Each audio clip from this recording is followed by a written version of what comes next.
yung status nyo naman sa kaperahan is maganda naman, maganda yung swelduhan, maganda yung bigayan.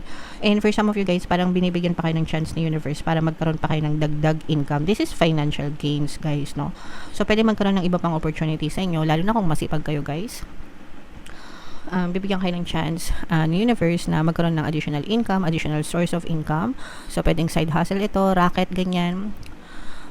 Sideline yan para madagdagan yung kita nyo, lalo pang dadami yung papasok na pera sa inyo, mga kapis. At saka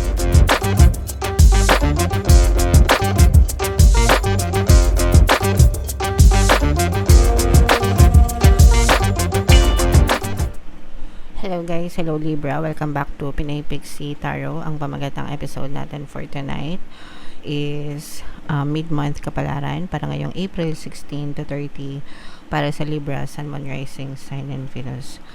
So, unahin natin itong deck na to, guys. Tingnan natin yung mga mensahe sa inyo o yung mga paparating sa inyo, mga kapiksi, ngayong April 16 to 30. So, yung first message, guys, meron tayong deceit in reverse.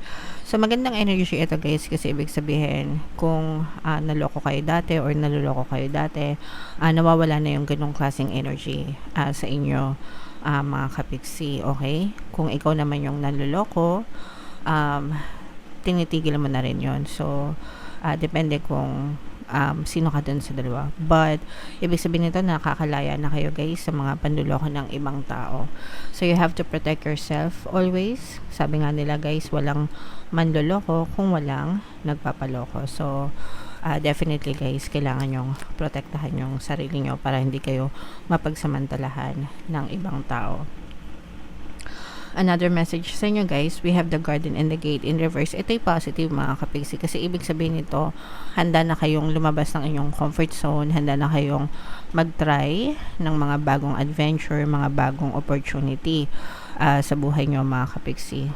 Syempre, guys, kapag lumalabas tayo ng comfort zone, mas malaki yung chance na magtagumpay or umangat-angat yung buhay natin kasi nagkakaroon na kayo ng access sa mga unlimited resources na in-offer sa inyo ni universe, mga kapiksi. So, don't ever limit yourself, guys, no? Be confident sa sarili nyo. Always remember, guys, you can be, do, and have anything that you want in your physical reality. Basta ginusto nyo, mga kapiksi, and you focus on it, guys, dadating at dadating din yun sa inyo. Mapapasa inyo at mapapasa inyo din yung mga bagay na gusto nyo, mga kapiksi. Okay? Alright. And another message for you, Libra, is we have the thinking man in reverse. Ito naman, medyo may pagkanega ito, mga kapiksi, kasi ibig sabihin nito, medyo marami kayong iniisip, guys. And marami, kumbaga, clouded yung thoughts nyo. Maraming bagay yung nag-occupy ng space sa isip nyo. So, medyo aligaga, medyo balisa for some of you. And kapag ka ganito, guys, iwasan nyo na magdesisyon kasi hindi kayo nakakapag-isip ng tama. So, kumalma muna kayo, palipasin nyo muna yung ilang oras or panahon. Kapag kalmado na kayo, mga kapiksi, tsaka na kayo magdesisyon. Sa mga kapiksi natin na nakakaranas ng gandong energy, kailangan nyo mag-meditate, guys, or makakatulong sa inyo yung meditation para mag-subside yung momentum of thoughts nyo. Meron tayong Tagalog guided meditation dito sa ating channel, pampawala ng stress and anxiety. Pwede nyo pakinggan yun, guys, para makatulong sa inyo na medyo may masmasan yung mga iniisip nyo, guys. Okay? So, comment down below, guys, if feeling nyo naka-resonate kayo dyan. Tingnan natin yung ganap sa inyo. Shuffle ko to, mga kapiksi. Habang sinashuffle ko to, panoorin nyo muna yung video natin regarding sa ating paano mag-manifest ng abundance video course. Kapiksi, sawa ka na ba sa mga struggles at hirap sa buhay mo? Masipag ka ba at masikap sa buhay ngunit hindi ka pa rin umaasenso? Ilang beses ka na bang nag-attempt mag-negosyo at mag-invest pero palagi ka pa rin nalulugi? Sa pagkakataon na ito ay maaaring may subconscious beliefs ka na nagiging balakid sa iyong pag-unlad at pagyaman. Introducing, paano mag-manifest ng abundance video course. Dito ay matututunan mong ma-overcome ang mga balakid mo para tuluyan ka ng umunlad, umasenso, sumagana, maging matagumpay, successful at maswerte sa iyong kabuhayan, pera, trabaho, negosyo, salapi at kaperahan ng bonggang-bongga.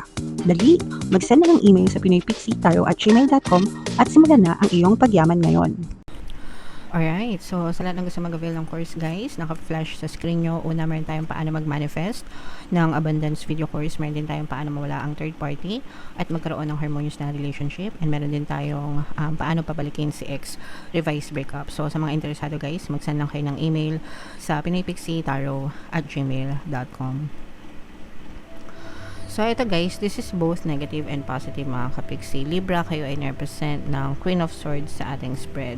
So, yung nakikita natin na negative dito guys is for some of you, meron kayong conflict, no? Na medyo na-stress kayo mga kapiksi. Ito yung reason kung bakit aligaga yung iba sa inyo. Maraming iniisip mga kapiksi kasi for some of you, you may be dealing with a very toxic person or toxic na sitwasyon. Pwedeng may kinalaman ito sa trabaho nyo mga kapiksi or just anything sa buhay nyo. Pero this is very toxic and paulit-ulit yung cycle na to, no? Na parang feeling nyo hindi kayo makaalis-alis dito sa cycle na to. So let's say for example, kung sa trabaho ito mga kapiksi, baka binubuli kayo ng boss nyo or pwedeng nabibiktima kayo ng racism, especially kung nasa ibang bansa kayo mga kapiksi or ibang lahi yung inyong katrabaho guys. For some of you, this is also some kind of competition, no? Parang meron nakikipag-competition sa inyo. Pwede rin sa love life ito guys, kung meron kayong mga third party sa relationship, parang very toxic yung pinagdadaanan nyo kasi parang nakikipaglaban kayo na sa mga third party na ayaw nyong mawala yung person nyo sa inyo, kaya lang very toxic yung sitwasyon. So parang paulit-ulit lang yung cycle na yun guys, okay? So choose peace mga kapiksi, choose kindness sa isip nyo mga kapiksi or sa mga nakaka-resonate dun sa trabaho, no? Kung very stressful yung workplace nyo guys, meron tayong subliminal yung pampabait ng boss and kasamaan sa mga sa trabaho o kaya naman yung pangkalahatang lucky charm sa trabaho. So yung dalawang subliminal na yun guys, pwede yung pakinggan para maging okay yung relationship nyo sa workplace nyo guys, okay? Sa positive side naman guys, maganda naman yung status ng inyong kaperahan kahit na let's say for example, kahit na nabubuli kayo or pangat yung workplace nyo, yung status nyo naman sa kaperahan is maganda naman, maganda yung swelduhan, maganda yung bigayan. And for some of you guys, parang binibigyan pa kayo ng chance ni universe para magkaroon pa kayo ng dagdag income. This is financial gains guys, no? So pwede magkaroon ng iba pang opportunity sa inyo, lalo na kung masipag kayo guys. Bibigyan kayo ng chance ni universe na magkaroon ng additional income, additional source of income.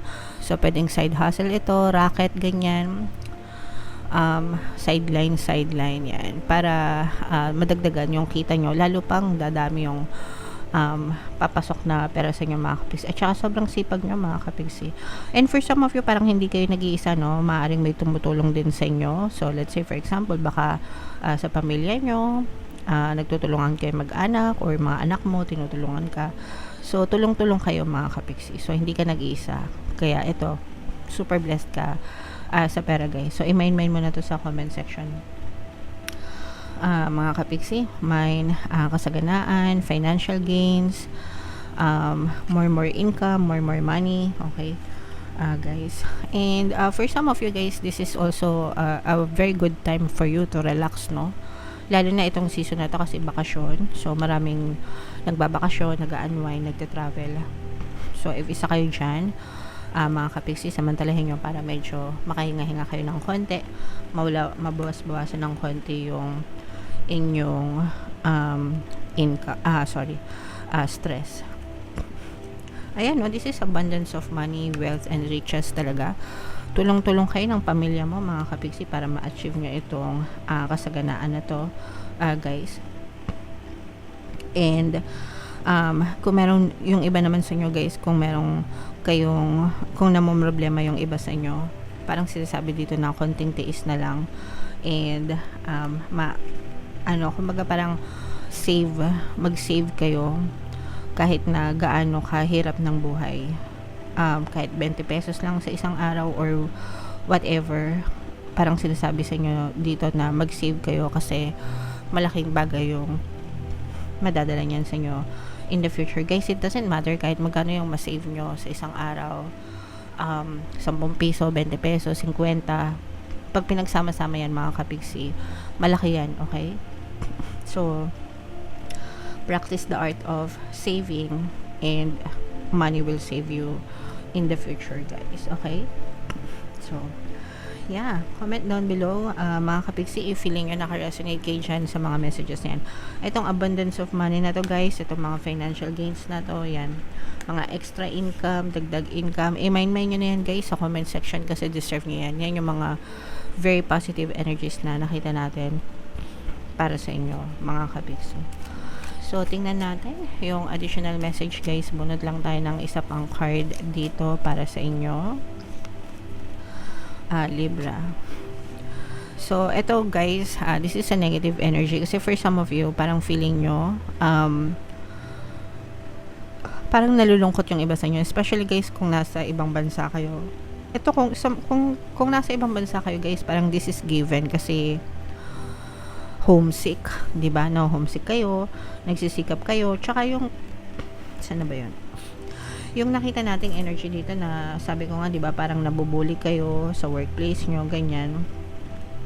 So, pwedeng isa rin ito sa mga reason kung bakit nalulungkot kayo, guys, kasi parang yung iba sa inyo baka wala kayong masabihan, baka kapag nagsusumbong kayo, sinasabihan pa kayo na nag-iinarte or what. So, parang medyo malungkot kayo, mga kapigsi. Don't be alone. Don't be so sad, guys. You're not alone. You're not alone, you're never alone, you will never be alone. Lahat tayo, guys, may spirit guides, no? So, kung nalulungkot kayo mag-isa, magdasal lang kayo, and your spirit guides will always guide you, protect you, and help you. And maghanap kayo ng mga community, mga kapigsi, no? Sa Facebook, di ba? Sa Blue App. Yeah, mga ganun na Blue App. Or kahit anong app, mga kapigsi, maghanap kayo ng community na pwede kayong makarelate. Sa mga OFW, may mga groups, no? OFW groups, ganyan. Basta mga groups, guys, na pwede kayong makarelate sa Discord, sa Reddit, mga forums, ganyan. Hindi po sponsored yun. Pero find the group of people na makaka-relate sa inyo para pwede kayong magsabi ng mga problema nyo, mga kapisi. And you won't feel alone as in. Okay? Alright. So, yeah. Comment down below, guys, if feeling nyo naka-resonate kayo dyan. For more tarot readings, mga kapiksi, ito yung playlist nyo. Ito naman yung ating success stories ng paano mag-manifest ng abundance video course. Click here to subscribe, guys. Ito yung ating mga pampaswerte subliminals. Thank you for liking, sharing, and subscribing. See you next time. I love you all, mga kapiksi. Have a nice day. Bye-bye.